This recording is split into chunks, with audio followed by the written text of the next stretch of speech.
শ্রদ্ধেয় সম্মানিত দর্শক, আপনারা দেখছেন বরাকের আওয়াজ ইউটিউব চ্যানেল এবং ফেসবুক পেজ। আমি আজকে আমাদের পার্শ্ববর্তী রাষ্ট্র বাংলাদেশের জনতার উদ্দেশ্যে কিছু সতর্কবার্তা নিয়ে এসেছি। আপনারা প্রথম থেকে শেষ পর্যন্ত শোনার চেষ্টা করবেন। আমি বাংলাদেশি জনতার কাছে অনুরোধ করতেছি, কথায় আছে না, হাসির পেছনে কান্না লুকিয়ে থাকে, কান্নার পিছনে হাসি লুকিয়ে থাকে। আপনারা কান্নার পিছনে খুঁজে পেয়েছেন হাসি বহু বছর পর, সেই হাসির পিছনেও কান্না বোধহয় লুকিয়ে আছে, বোধহয় নয়, সত্যি লুকিয়ে আছে, কিন্তু আপনারা খালি চোখে দেখতে পাচ্ছেন না, আমরা দূর দূরান্ত থেকে অনুভব করতে পারছি। হ্যাঁ, আজকে স্বৈরাচারী নেত্রী পলাতক হওয়ার পর যেভাবে আপনারা খুশি বানাচ্ছেন, খুশি না বানিয়ে আল্লাহ রব্বুল আলমিনের কাছে শুকরিয়া আদায় করুন। শুকরানা আদায় করে নিজ নিজ করে ফিরে যান, নিজের মা বাবাকে নিজের চেহারা দেখান, মা বাবার সাথে কথা বলুন, যারা সন্তান হারিয়েছেন তাদেরকে সান্ত্বনা দিন।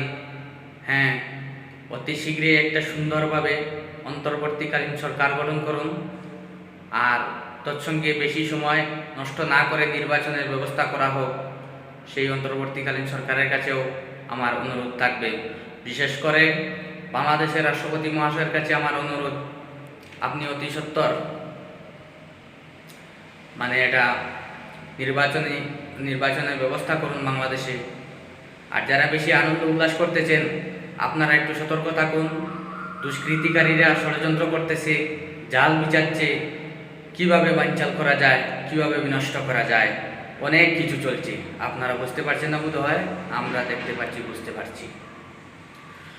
আর আওয়ামী মিডিয়া এবং আমাদের ভারতবর্ষের গদি মিডিয়াকে উদ্দেশ্য করে আমি বলতেছি, তোমরা নাকি শুধু অনেক এডিটিং ভিডিও দেখতে পাচ্ছি, এইখানে আগুন জ্বলছে, সেখানে জ্বলছে, সংখ্যালঘু নির্যাতন হচ্ছে, মন্দির ভাঙচুর হচ্ছে, একদম বেকার। আমি গতকালকে শুনলাম আওয়ামী লীগের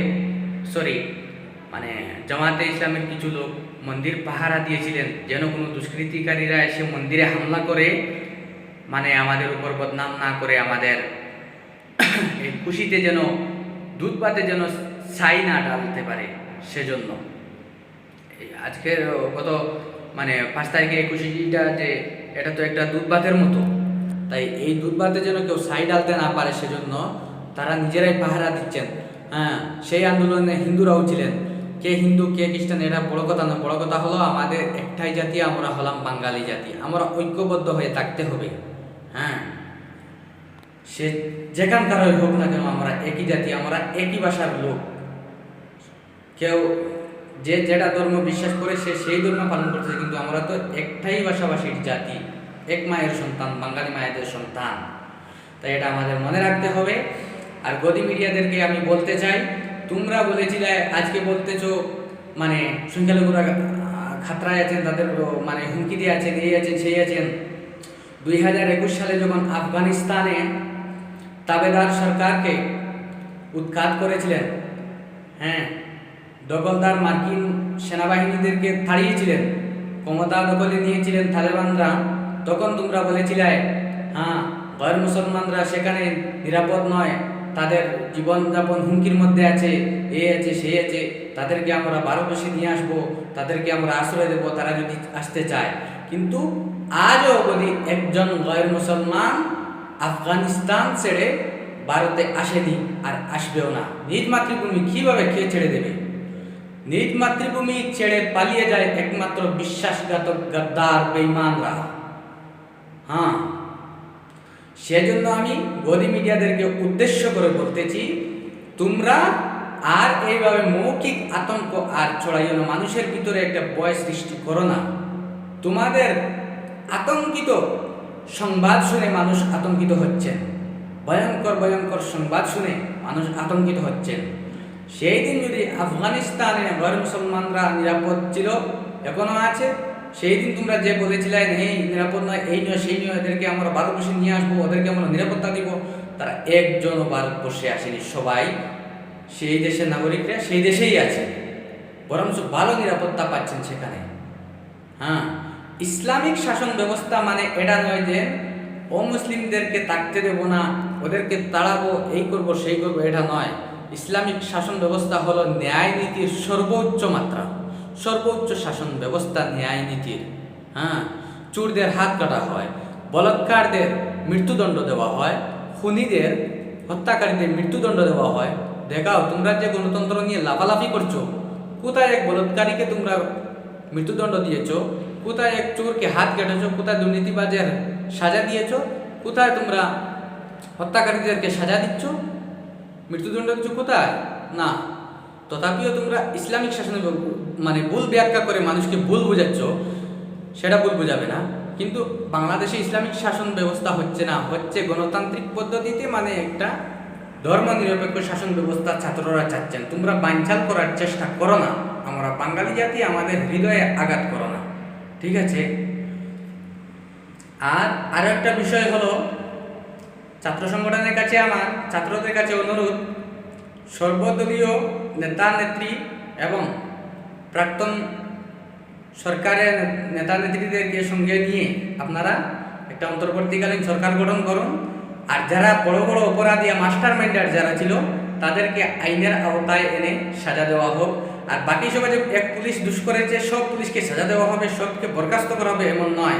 এরকম করলে দেশ চালাতে পারবে না, নিরাপদ থাকবে না। যে ভুল করেছে, যে অন্যায় করেছে, তাকে শাস্তি দেওয়া হোক, সাজা দেওয়া হোক আইনের আওতায় এনে। আর যারা করেনি তাদের সাথে মানে এমন আচরণ করা ভালো হবে না। অথচ তাদেরকে যেভাবে তালেবান সাধারণ মানুষকে, তৎকালীন সরকারের অনুগামী লোকদেরকে, সেনাদেরকে, পুলিশদেরকে সাধারণ ক্ষমতা মানে ক্ষমার ঘোষণা করেছিল, সেইভাবে তোমরা অন্তর্বর্তীকালীন সরকার গঠন করে সাধারণ ক্ষমা ঘোষণা করে সব কিছু বাদ দিন। আর যদি তোমরা এক এক করে হিসাব নিতে শুরু করো, তাহলে পুনরায় তো আরো একটা শত্রু ঘরে তোমরা তৈরি করবে। তারা ফুলিয়ে ফেপিয়ে উঠবে নিজেদের প্রতিশোধ কিভাবে নেওয়া যায়। আর বহিরাষ্ট্র থেকে তাদেরকে ইন্ধন দেওয়া হবে, গোপনে হোক কিংবা প্রকাশ্যে হোক। সেজন্য তোমাদেরকে আমি অনুরোধ জানাচ্ছি, বহিরাষ্ট্রের মানে বানচালকারীদের কোনো সুযোগ তোমরা দিও না। তোমরা ঐক্যবদ্ধ হয়ে সবাই মিলেমিশে, যা হওয়ার হয়ে গেছে, এখন আমাদের সূর্যোদয় হয়েছে পুনরায়। 1971 যেভাবে সূর্যোদয় হয়েছিল, সেইভাবে পুনরায় সূর্যোদয় হয়েছে। সেই সূর্যের আলো আমরা সবাই উপভোগ করে চলো। আসুন ভাই ভাই হয়ে, ভালোবাসা দিয়ে, একে অন্যের সাথে ধর্ম বর্ণ নির্বিশেষে একে অন্যের সাথে ভালো ব্যবহার করে, ভালোবাসা দিয়ে পুনরায় সরকার গঠন করি এবং দুর্নীতি দমন করি।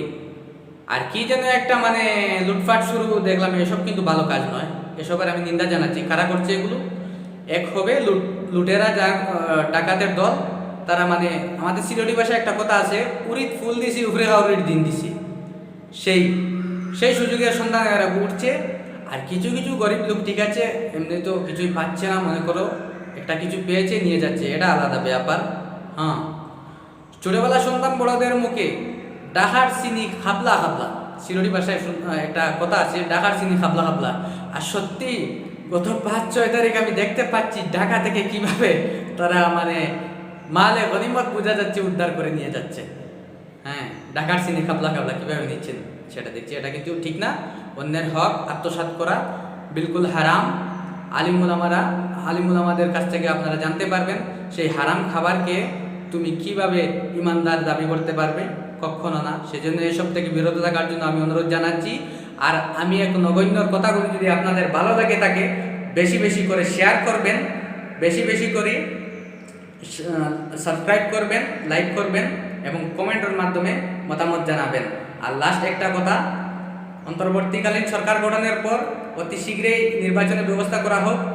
আর সরকার যেই আসুক না কেন, আমাদের ভারতবর্ষের সাথে আপনাদের সম্পর্ক ভালো ছিল, ভালো থাকবে, ভালো রাখুন।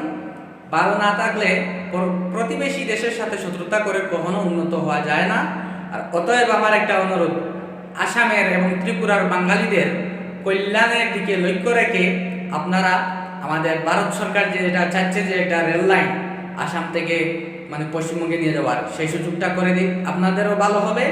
আর আমাদের বাঙালিদেরও একটু, আসামে আর ত্রিপুরায় থাকা বাঙালিদের একটু সুযোগ সুবিধা হবে, ভালো হবে, আমাদের একটা মানে কষ্ট কম হবে। আর বাকিটা তো আর বললামই না। বাঙালিরা বড় করে কথা বললে আসামিরা কী যে করে এটা তো আর আপনারা নিশ্চয় জানেন, সে বিষয় নিয়ে আর বললাম না। বিদায় নিচ্ছি, ধন্যবাদ।